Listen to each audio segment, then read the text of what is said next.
বাপৰে ভিতৰত ইমান চেঁচা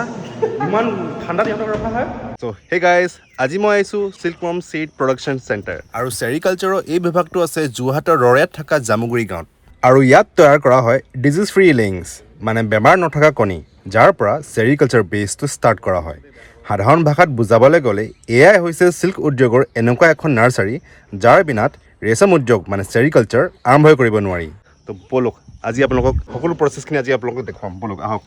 এগ্ৰিকালচাৰ বা চেৰিকালচাৰ ভাষাত ইয়াত গুটি মানে গছ গছনি গুটি বুলি নুবুজায় ইয়াত বীজৰ অৰ্থ মানে গুটিৰ অৰ্থটো হৈছে চিল্কৱৰ্মৰ কণী চিল্কৱৰ্ম এগছ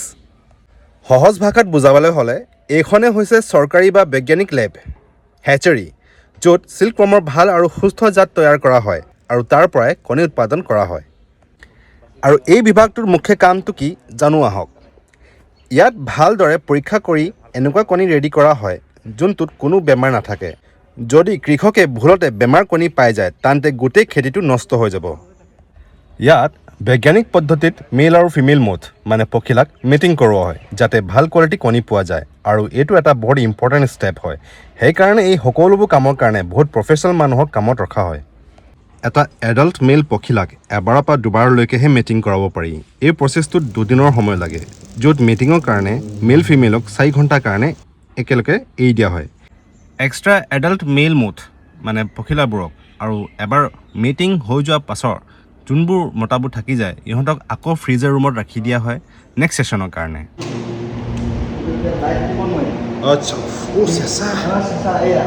ও চেঁচা একদম চেঁচাত থলেহে থাকিব আচ্ছা এইটো আকৌ যেতিয়া বাহিৰলৈ উলিয়াই দিম তেতিয়া ই জি যাব এতিয়া মানে ঠাণ্ডা হেৰি হৈ আছে জীৱিত হৈ আছে কিন্তু তাৰ একদম সি চেনলেছ হৈ আছে তাৰপিছত যেতিয়া মানে বাহিৰলৈ উলিয়াই দিম 10 মিনিটৰ পিছত এইটো মানে আকৌ পাখি মাৰি নতুন হৈ যাব আচ্ছা আচ্ছা বাপৰে ভিতৰত ইমান চেঁচা ইমান ঠাণ্ডা দিনত ৰখা হয় অঁ এইটো থ'ব লাগিব নহ'লে আকৌ হেৰি হ'ব নহয় অঁ ইয়াত আৰু এটা ইণ্টাৰেষ্টিং কথা কি জানেনে এজনী সুস্থ ফিমেল পখিলাই এবাৰত 300 পৰা 500টা কণী পাৰিব পাৰে কেজি কেজি হিচাপত হ'ব বাপৰে কেজি হিচাপত মানে কণী পৰে মতাবিলাক এৰুৱাই দিম ইয়াৰ পৰা মানে মতাবোৰ এৰুৱাই দিব মতাবোৰ চব এৰুৱাই দিম যেতিয়া ভাল কোৱালিটি কণী ৰেডি হৈ যায় তাৰ পাছত এইখিনি বেংগালুৰুত ছাপ্লাই কৰি দিয়া যায়